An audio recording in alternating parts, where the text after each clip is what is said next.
Hello friends, कैसे हो आप सब। मैं चंद्रकांत स्वागत करता हूं आपका लेट्स अराइज यूट्यूब चैनल पर।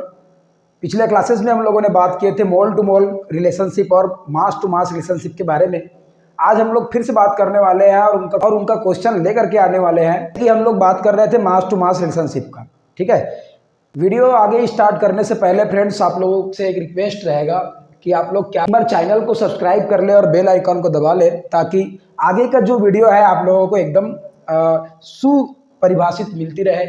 और मुझे भी अच्छा लगेगा आप लोगों का फीडबैक जब मिलता है मुझे, है ना, कमेंट मिलता है, लाइक मिलता है, तो it's a motivation for me.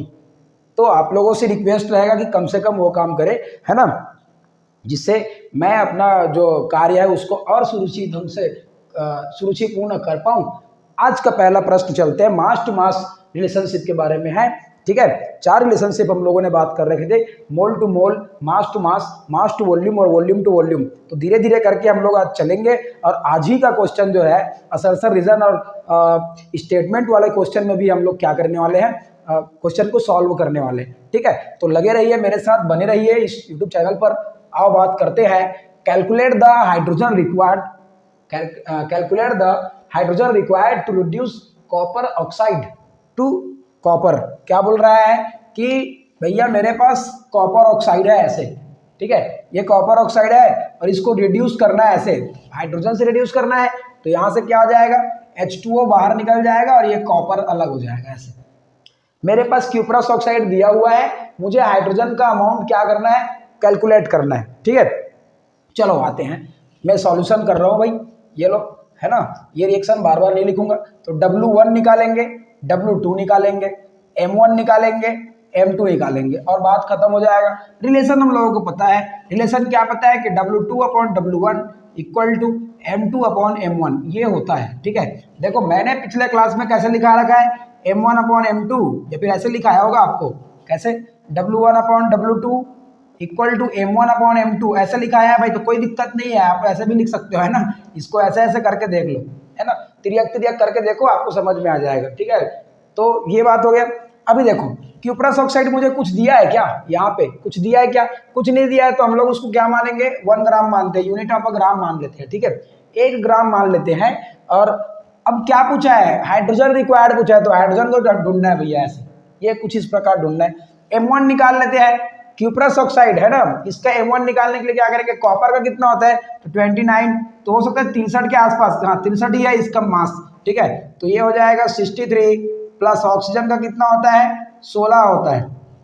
तो बना कितना, क्या बन गया, कितना बन गया देख लो भैया अच्छा से, है ना, ये हो जाएगा 9 और ये हो जाएगा 7, 7 9 हो गया, कितना कौन आ गया 7 9, M1 आ गया 7 9 भैया, ये देख लो, है ना। और W1 आया था 1 ग्राम, हम लोग मान लिए थे, और हाइड्रोजन का तो 2 ही आएगा, ये देख लो भैया। अब हम लोगों को में क्या है कि W2 upon W1 equal to M2 upon M1 ये कर लेंगे। हम लोगों को निकालना है W2, तो W2 equal to M2 into W1 upon M1, है ना, वैल्यू रखेंगे। M2 का वैल्यू कितना है, 2 है, W1 का वैल्यू कितना है, 1 ग्राम ले लिया है, और इसका वैल्यू कितना है, 7.9 ले लिया है। अब इसको आप लोग सॉल्व करोगे ना तो आंसर आ जाएगा। हमारे पास आंसर दिया हुआ है कितना, 0.026, 0.026 ग्राम क्या लगेगा, हाइड्रोजन लगेगा इसको रिड्यूस करने के लिए। सेम पैटर्न में ये भी क्वेश्चन है, और ये जो क्वेश्चन है ना वो कहाँ आया हुआ क्वेश्चन है, नीट में आया हुआ क्वेश्चन है भाई, नीट 2023 में आया हुआ क्वेश्चन है ये वाला, है ना। तो एकदम इंपॉर्टेंट हो जाता है, और पीजीटी और टीजीटी के लिए तो बहुत इंपॉर्टेंट हो जाता है ना। भाषा का बैरियर नहीं है, ना ही 11th वालों को है और ना ही व्याख्याता भर्ती वालों के लिए है। बस आप लोग तो भाई रीड करते जाओ, पढ़ते जाओ, ये इंपॉर्टेंट है ना। चलो आते हैं, calculate the hydrogen required to reduce 8.2 gram of zinc oxide to zinc. भाई हमको क्या दे दिया है, जिंक ऑक्साइड दे दिया है, सॉल्यूशन ले रहा हूँ भाई मैं, ये देख लो, जिंक ऑक्साइड दे दिया है और इसको हाइड्रोजन से रिड्यूस करना है। देखो सेम पैटर्न का क्वेश्चन है, और ये क्या हो गया, जिंक हो गया और यहाँ पे H2O बाहर निकल गया, ये देख लो। अब क्या करेंगे हम लोग, W1 W2 का फाइंड करेंगे, M1 और M2 को फाइंड करेंगे। आओ, W1 दिया है क्या मुझे, जिंक ऑक्साइड कितना दिया हुआ है, 8.2 ग्राम दे दिया है, ये लो 8.2 ग्राम दे दिया। W1 W2 पूछा हुआ है, देख लो कितना सिंपल है ना। आप लोग तो यार मेरे बनाने से पहले आप लोग बना सकते हो। आओ M1 निकाल लेते हैं। जिंक का होता है कितना, 65 प्लस 16 होता है, तो ये निकल जाएगा कितना 1, और ये हो जाएगा 1 7 और 8, 81 हो गया। ये देख लो M1 कितना हो गया, 81 हो गया, और इसका 2 हो गया। अब यहाँ से क्या निकाल लेते हैं, W2 upon W1 equal to M2 upon M1। इसको ऊपर कर देते तो W2 इक्वल टू क्या हो जाएगा, M2 into W1 upon M1 हो जाएगा जी। M2 का वैल्यू कितना आया हुआ है, 2 आया हुआ है। M1 कितना दिया हुआ है, M1 दिया है 81। अच्छा एक बार देख लेना, सॉरी W1 दिया है, W1 दिया है 8.2, और ये क्या हो गया लास्ट 81, है ना। तो ये देख लो ऐसे आ गया है। तो अब इसको सॉल्व जब हम लोग करेंगे तो हमारा वैल्यू जो आएगा वो कितना आ जाएगा, 0.20 ग्राम आएगा। ये देख लो ये हमारा आंसर है, W2 निकल गया। तो कुछ इस प्रकार से हमको क्या करना है, क्वेश्चन को सॉल्व करते रहना है। ठीक है दोस्तों, देखो यार आप लोग वीडियो अगर पूरा वॉच नहीं कर रहे हो और सब्सक्राइब भी नहीं कर रहे हो तो उससे क्या होता है, डिमोटिवेशन आता है और मतलब अच्छा नहीं लगता है ना। तो प्यार से बोल रहा हूँ कि सब्सक्राइब वगैरह सब चीज़ कर लेना यार, ताकि मैं अपना काम अच्छे से कर पाऊँ। ठीक है, आप लोग भी अच्छे से सफल हो जाओ, मैं भगवान से ही दुआ करूँगा, उम्मीद करूँगा। ठीक है, आज का थर्ड क्वेश्चन पे पहुंच गए हैं हम लोग, और क्वेश्चन बोल रहा है, बहुत ही शानदार क्वेश्चन है, एनसीईआरटी का क्वेश्चन है। इस बार भाई पूछ ही दे, इस बार पूछ ही दे ये प्रश्न को। ठीक है, इस बार पूछ ही दे, मजा ही आ जाएगा ये प्रश्न, बहुत ही मजा आएगा। अगर पूछ देगा तो आपसे ही बनेगा, आपसे ही बनेगा भैया, और किसी से नहीं बनेगा ऐसा लगता है मुझे। आओ, calculate the weight of iron. मुझे आयरन दिया है, अच्छा आयरन देगा मुझे, है ना, हमको आयरन देगा और उसका वेट इसको पूछा गया है, W1 पूछा गया है, ऐसे बोल रहा है। Iron will be converted into its oxide. ये आयरन जो है अपना ऑक्साइड में चेंज होगा, ये देख लो ऐसे, बाय द एक्शन ऑफ। अब इसमें एक्शन, हाँ किसके साथ रिएक्शन करेगा ये, किसके साथ रिएक्शन करेगा ये, ऑक्सीजन, हाँ जी स्टीम के साथ रिएक्शन करेगा, स्टीम के साथ रिएक्शन करेगा। स्टीम के साथ रिएक्शन करने का मतलब क्या है, स्टीम के साथ मतलब वाटर के साथ रिएक्शन करेगा। ये देख लो W2 दिया है मुझे कितना, 14.4 दिया है। चलो ए बच्चे लोग सब शांत रहना। आओ फिर से एक बार बात करते हैं। मुझे बोल रहा है कि आयरन का वेट निकाल, calculate the weight of iron. Iron का भार निकाल पूछ रहा है मुझे। ठीक है, कब जब उसको स्टीम से रिएक्शन कराया जाएगा, और कितना ग्राम स्टीम से रिएक्शन कराया जा रहा है, 14.4 ग्राम ऑफ स्टीम से रिएक्शन कराएगा। स्टीम का मतलब होता है H2 गैस। ठीक है, और वो अपना ऑक्साइड में कन्वर्ट हो रहा है, ये देखो ऐसे ऑक्साइड में। रिएक्शन को बैलेंस करते हैं। 3 मेरे पास आयरन है, मैं तो 3 ले लेता हूँ। 4 मेरे पास ऑक्सीजन है तो 4 ले लेता हूँ। हाइड्रोजन बाहर निकलेगा कुछ ऐसे करके, तो इधर का तो कोई दिक्कत नहीं है। ठीक है, हमको इधर वाला फाइंड करना है। आओ जी, नंबर ऑफ मोल कितना है भैया, 3 है यहाँ पे, देख लो यहाँ पे नंबर ऑफ मोल कितना है, 4 है। मास काउंट करते हैं। आयरन का मास जो होता है, आयरन का परमाणु द्रव्यमान कितना होता है, 26 होता है ना। तो 55 के आसपास होगा, 53 के आसपास होगा। तो आयरन का मॉलिक्यूलर मास कितना होता है, ये देख लो 56 होता है। कितना मोल है उसको इंटू करेंगे, ये लो भैया, है ना, 6 × 18 हो गया, हासिल 1 हो गया, 6 × 15 हो गया, 15 × 16 हो गया, ये निकल गया M1। वैसे ही M2 निकालना है। M2 हाँ जी, H2 होगा, कितना होता है 18 होता है, हाँ, और इसका कितना है मोल, 4 हो जाएगा, तो 36 दूनी 72 हो जाएगा, ये देख लो ऐसे। ठीक है, अब मुझे निकालना है क्या चीज, क्या निकालना है मुझे, W1 निकालना है। तो W1 upon W2 equal to M1 upon M2, इसको इधर ले जाओ भाई, W1 equal to M1 into W2 upon M2, value रख दो, वैल्यू को पुट करो, आपका आंसर आ गया है। वैल्यू को पुट करो, आपका आंसर आ गया है। M1 कितना है, M1 है 68, 168 इंटू W2 कितना है, W2 है 14.2, और M2 कितना है M2, ये देख लो भैया 72 हो गया। और जब इसको आप लोग सॉल्व करोगे तो ये आएगा 33.6 ग्राम के आसपास। कितना आएगा? 33.6 ग्राम के आसपास आएगा। बहुत ही इंपॉर्टेंट क्वेश्चन है, बहुत ही ज्यादा इंपॉर्टेंट क्वेश्चन है। क्वेश्चन आसानी से मत रखना भैया, है ना। छोटा सा दिख रहा है, मतलब इतना खतरनाक दिख रहा है, लेकिन छोटा सा उसका सॉल्यूशन है। पूरा कहानी किससे बन जा रहा है? पूरा कहानी बन जा रहा है, ये देखो, ये है भैया रामबाण। हाँ, लेकिन इसको निकालने आना चाहिए। मैं पूरा निकाल के दिखाया हूँ कि कैसे निकालते हैं इसको, कैसे इसका एप्लीकेशन करते हैं, पूरा बताया हूँ आपको। सिलसिला आगे बढ़ाते हुए चलते हैं कारण और कथन की ओर। ठीक है, नया पैटर्न से आप क्वेश्चन पूछे जा रहे हैं और इसके लिए हमको तैयार होना भी है। बात चल रहा है क्या चीज? अभिकथन और कारण का। फिर स्टेटमेंट वाला क्वेश्चन जो है ना, मैं उसको टेलीग्राम चैनल पे दे दूंगा। आप लोग टेलीग्राम चैनल जो है लेट्स अराइज करके बना हुआ है ना। क्या बना हुआ है? लेट्स अराइज करके बना हुआ है। आप लोग वहां पे जाकर ज्वाइन कर सकते हो ऐसे। ठीक है जी, ये देख लो, ऐसे बना हुआ है भैया। तो आप लोग इसमें जा करके क्या करो, ज्वाइन करो, आपको वहां से क्वेश्चन मिल जाएगा। ठीक है, और वहां से PYQs भी वहां पे क्या होगा, अपलोड होगा धीरे धीरे करके। आप लोग तो ये करो। हाँ, आज का नया पैटर्न ऐसे पूछा जा रहा है। अभिकथन दिया हुआ है, पहला प्रश्न है ना, और आज का 4th क्वेश्चन आपके सामने है। संतुलित समीकरण के बिना रस समीकरण गणना संभव नहीं है ना। मैंने उस दिन आप लोगों को बताया था कि भैया रिएक्शन को बैलेंस करना रहता है। सबसे पहले बात तो क्या चीज? बैलेंस्ड रिएक्शन चाहिए रहेगा, बैलेंस्ड केमिकल रिएक्शन चाहिए रहेगा भैया। पहला स्टेप तो यही है, केमिकल रिएक्शन चाहिए रहेगा। पहला स्टेप यही है कि बैलेंस्ड केमिकल रिएक्शन चाहिए मुझे। अभिकथन तो एकदम करेक्ट है, अभिकथन एकदम करेक्ट है। मोल अनुपात या फिर मोल रेशियो संतुलित समीकरण से ही मिलता है। दूसरा बात भैया क्या चीज? कैलकुलेशन ऑफ मोल ही कर रखे थे, कैलकुलेशन। हाँ जी, कैलकुलेशन ऑफ मोल ही करना रहता है। सेकंड क्या करना रहता है? कैलकुलेशन ऑफ मोल करना रहता है। फोर्थ क्या करना रहता है? कैलकुलेशन ऑफ मास करना रहता है। क्या करना रहता है? कैलकुलेशन ऑफ मास करना रहता है। और फोर्थ जो रहेगा वो फाइनल कैलकुलेशन होता है, फार्मूला रख के होता है, फार्मूला रख के फाइनल कैलकुलेशन। ठीक है, ये देख लो। तो क्या बोल रहे हैं कि कैलकुलेशन ऑफ मास कि संतुलित समीकरण से ही क्या चीज मिलता है? हाँ जी, मोल मिलता है, मोल अनुपात मिलता है। तो फिर से एक बार बोल रहा हूं, संतुलित समीकरण के बिना रस समीकरणीय गणना संभव नहीं है, सत्य बात है ना।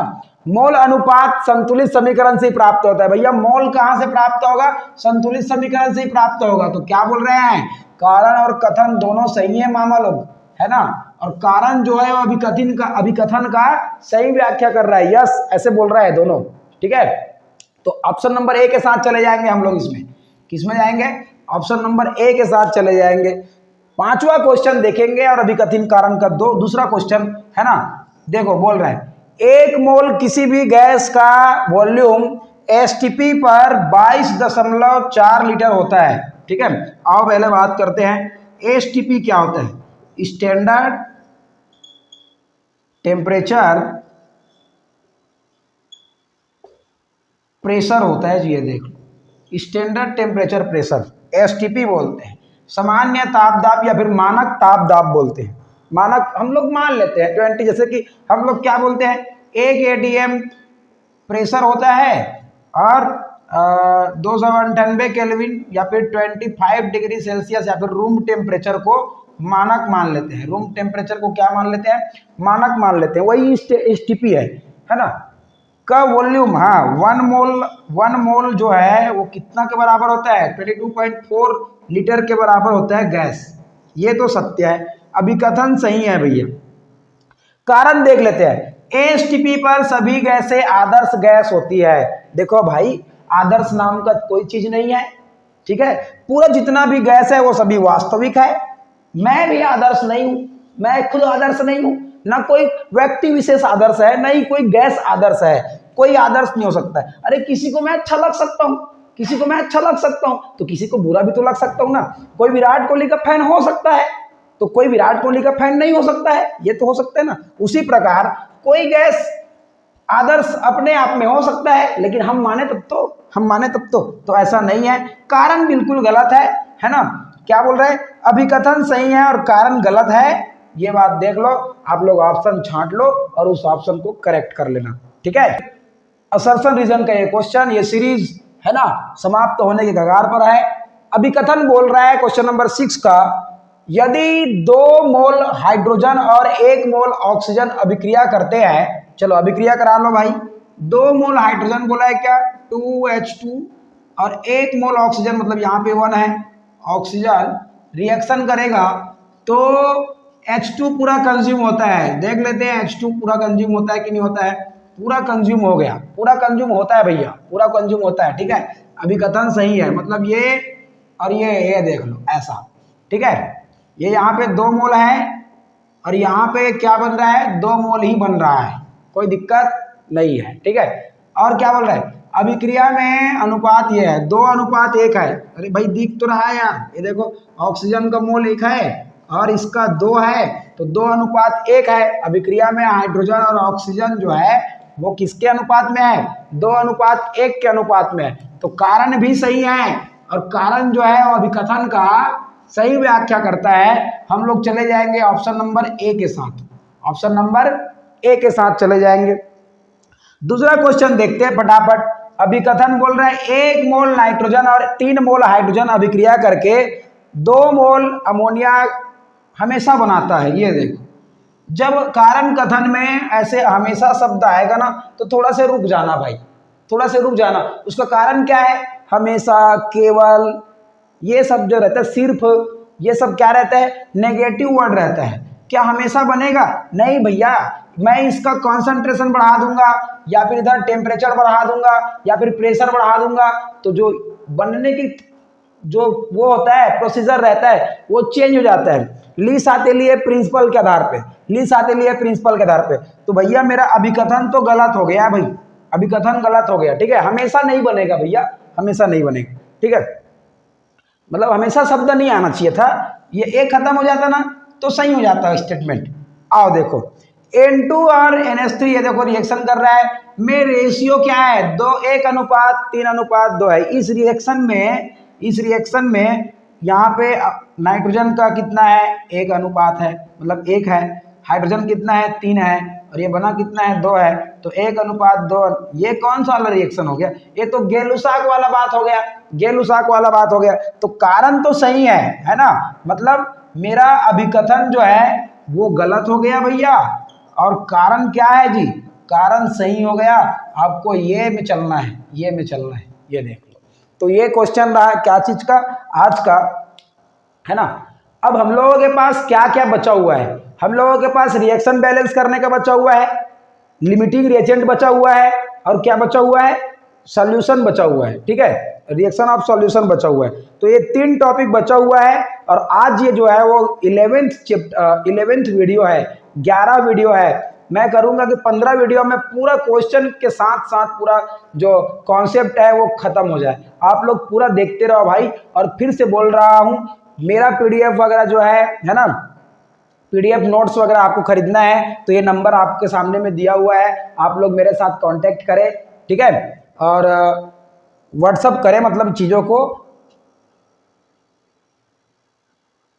अच्छा, तो ऐसे आपको व्याख्याता भर्ती या फिर 11th 12th बोर्ड वाला या फिर 10th वाले का नोट्स वगैरह चाहिए रहेगा, हैंड रिटन नोट्स वीडियो चाहिए रहेगा, तो यहाँ पे नंबर दिया गया है, इस नंबर पे आप लोग व्हाट्सअप करें और बात करें।